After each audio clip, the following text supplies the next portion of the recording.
Many people in the holistic health scene see adrenal fatigue as one of, if not the main reason for things such as a lack of energy, feeling tired all the time, and other related symptoms.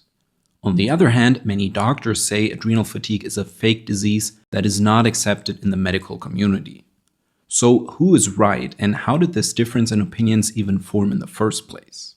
Before we talk about the legitimacy of adrenal fatigue, let's first define what we mean by it.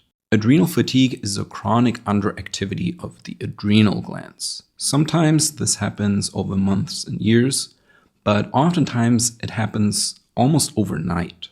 It can feel like you're hitting a brick wall one day and are completely knocked out, and no amount of rest helps you get back up. In that sense, adrenal fatigue and adrenal burnout are similar to chronic fatigue syndrome, and they often go hand in hand. Because the adrenal glands produce many of the hormones that help you deal with stress and energy production, an underactivity of the adrenals can have a wide variety of symptoms. For example, an improper stress response, hormonal problems, general fatigue, blood sugar issues, and salt cravings, because the adrenal glands secrete aldosterone, a hormone which retains sodium, so salt, in the body. This seems like something that should be fixed right away, right? The problem is that from a medical standpoint, adrenal fatigue is not an accepted condition. And many doctors call it a fake disease that is made up to scare people or to sell them overpriced cures that don't work. To quote the website of the Endocrine Society, the term adrenal fatigue has been used to explain a group of symptoms that are said to occur in people who are under long-term mental, emotional, or physical stress.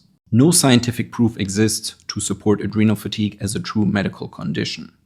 So that means the myth is busted, right? Unfortunately, the topic isn't as simple as it might seem.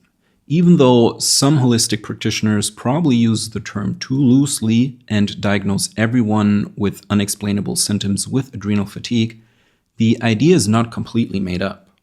Even the medical community agrees that in severe cases, the adrenal glands can underfunction. This is called adrenal insufficiency, hypoadrenalism, or more commonly known as Addison's disease. Here, some type of damage to or in the adrenal glands causes them to not produce enough of certain hormones, usually cortisol and aldosterone. If left untreated, this can lead to severe symptoms, including something called an adrenal crisis, where the adrenal glands crash completely and don't make enough cortisol. To quote one medical paper, in the United States and Western Europe, the estimated prevalence of Addison's disease is 1 in 20,000 persons. Therefore, a high clinical suspicion is needed to avoid misdiagnosing a life-threatening adrenal crisis, that is shock, hypotension, and volume depletion. The authors also state that the clinical manifestations before an adrenal crisis are subtle and can include hyperpigmentation, fatigue, anorexia, orthostasis, nausea, muscle and joint pain, and salt craving. As you can see, these symptoms are very similar to the symptoms of adrenal fatigue. Really, the only main difference is that much of the medical community only recognizes severe cases where the underactivity of the adrenal glands can be measured in the blood and in hormone levels. More on that later in the video.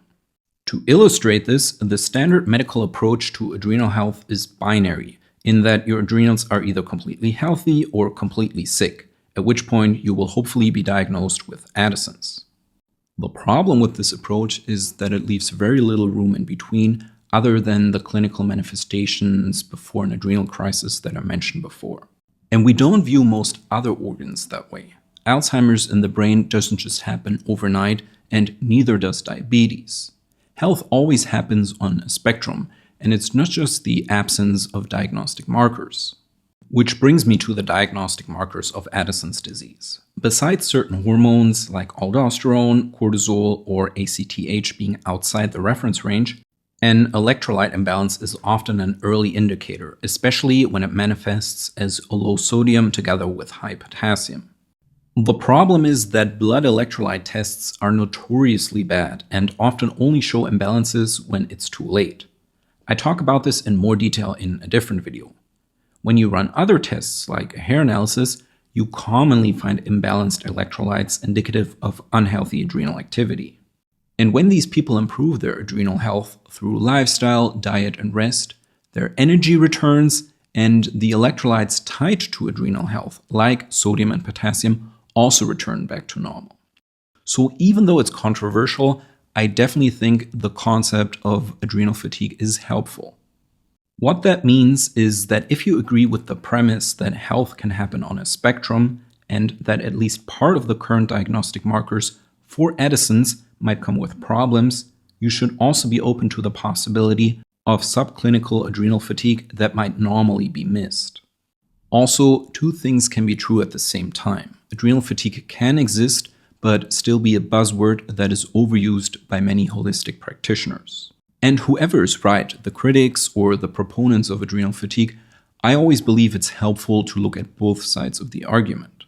Of course, you should always get checked by a medical professional, and none of what I talk about in this video is medical advice. But when people hear their doctor say the devastating words, "There's nothing more I can do for you, on paper you're healthy," they often have no choice but to look elsewhere. You need to keep in mind that the endocrine system, our hormones, and our stress response are all complex systems that work together. More and more people nowadays suffer from severe symptoms that the current medical consensus isn't able to explain. Whether you call it adrenal fatigue, chronic fatigue syndrome, or burnout, the symptoms and triggers are often the same. And our stress response, and therefore our adrenal glands, are always involved. Like I say in many of my other videos, the biggest insights are found in the overlap between traditional medicine and holistic health. That's where I like to look and where I believe the future of health research lies. I hope you liked this video, and I see you in the next one.